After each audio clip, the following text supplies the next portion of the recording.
We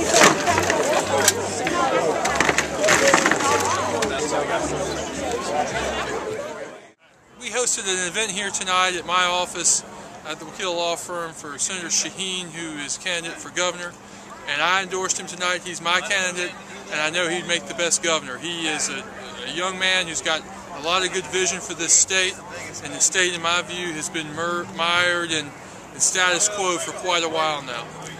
But he has a vision to bring an economy that works for all working people in South Carolina, an educational system that's funded equally throughout the state, and that's the kind of South Carolina I believe in, and I believe that's the kind of South Carolina he'll bring. So I'm very excited about his candidacy. He's doing a great job. He's working very hard. I know he worked my butt off today as we went around Florence and met lots of people, and we were able to meet a lot of people here tonight. We had a great turnout, and we're very excited. So I know he'll do very well in June and in November, and so please go out there and vote for Vince Shaheen.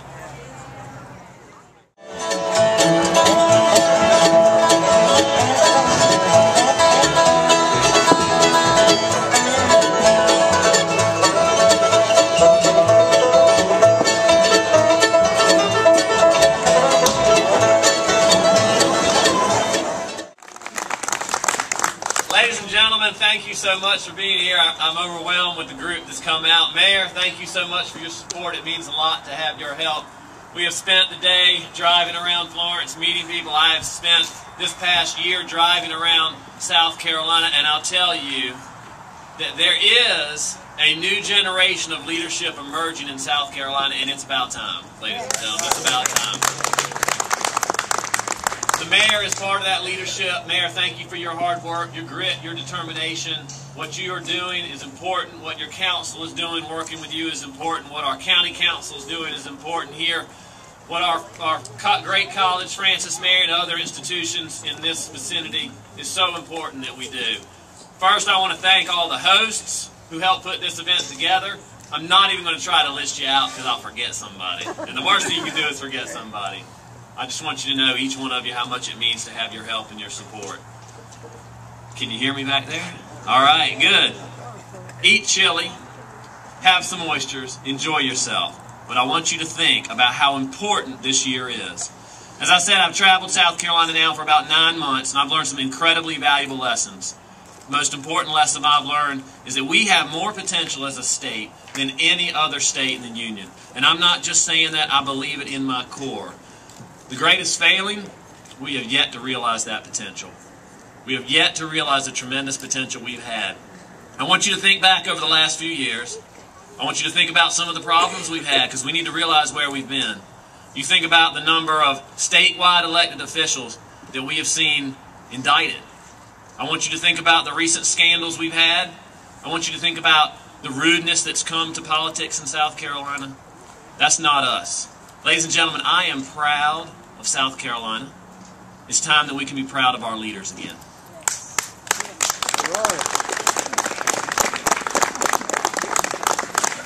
Now, you know and I know that right now we have the 3rd highest unemployment rate in the nation. We've had the 2nd, the 3rd, the 4th highest in the nation for the last 6 years. We can do a whole lot better. We need a governor who will travel this nation, who will travel this world, recruiting industries, building businesses, and bringing them here to South Carolina, as you have been able to do in Florence, much better than the rest of the state, and you've done it by working together.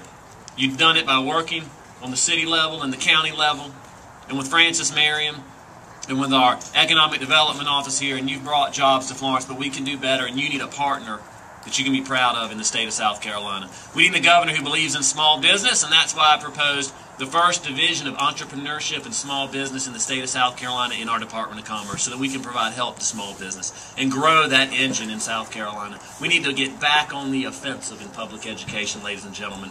I grew up the son of a mother who was a school teacher. My kids go to public schools in Kershaw County just like I did 25 years ago. Wouldn't it be something to have a governor whose kids go to public schools again in the governor's mansion? My heart is in public education, my soul is in public education, and I will be a pro-public education governor, not an anti-public education governor. We need to get back to what works in this state. We know we've seen it before. We saw it with Dick Riley when he was committed to public education. We saw it with Fritz Hollings when he brought jobs and industry and helped create our technical college system, including our wonderful Florence Darlington Technical College system. We saw it with Carroll Campbell when he worked to bring investment to South Carolina from the top to the bottom. We can do it again, ladies and gentlemen. I've served in the state senate now for 6 years, and I represent 12 small towns and 3 rural counties. It's not good enough for us just to bring jobs to 1 or 2 or 3, 4 areas of this state. We have to spread them throughout the state. All our people need to have the opportunity to work. All our people need to have the opportunity for a good job. And as your next governor, I'm committed to doing that. I have 3 young sons, Austin, Joseph, and Anthony. I want them 10 years from now to look back, and I want them to say that their daddy and his friends and their mother and this state did something good, and we made it a better place to live. We made it a better place for their generation so they could come here and raise their families as well. It's written in the book of Proverbs that without a vision, the people perish. You think about the vision of this state over the last 10 years, we haven't had one. We haven't had one. Well, my vision is a vision where our state and our local officials and our private industries work together to create jobs for all our people and promote our public education system in South Carolina. 2010 is an election of a lifetime. I am convinced that we are at a point in South Carolina's history we're either going to move rapidly forward or we're going to continue to stay where we are at. And we're going to doom another generation to repeating the same conversations that we've had for the last 10 years. That's not good enough. We can't do that. We can do a whole lot better. You can do a whole lot better. I can do a whole lot better. We're going to have to do it together. We're going to do it together. We're going to make South Carolina a better place starting this November. I need your help. I can't do it alone. The mayor's help is so appreciated, but he can't do it alone. All of you who are here tonight standing in 35-degree weather. You're here for a reason. You're here because you care about South Carolina. If you care about South Carolina, you're my kind of person. If you'll stand out here in 35-degree weather to make South Carolina a better place, you're my kind of person. If you're willing to roll up your sleeves and work, you're my kind of person. Ladies and gentlemen, together we're going to make this happen. Together we're going to make it happen. We've got 4 months to the primary. We've got only a few months after that to the general election. Let's work together. Let's make it happen. We got some bumper stickers back there. We got some flyers back there. Please take some. Share them with your friends. I am a very easy-to-reach person. I'm running my campaign out of Camden, South Carolina, because I want to keep those kind of values, your kind of values, in this campaign and in the next governor's campaign. I hope you'll stop by and see me if you come through Camden, and I hope you'll put up with me as I travel through Florence, because I'll be back many times between now and the election. Ladies and gentlemen, I want to say 2 words to you to close, and then I want you to eat some more. When you're campaigning, you travel a lot of places. You see a lot of things. But at the end of the day, there's only 2 words I can say to you for being here tonight and for all your help. And that is thank you. Thank you. Thank you.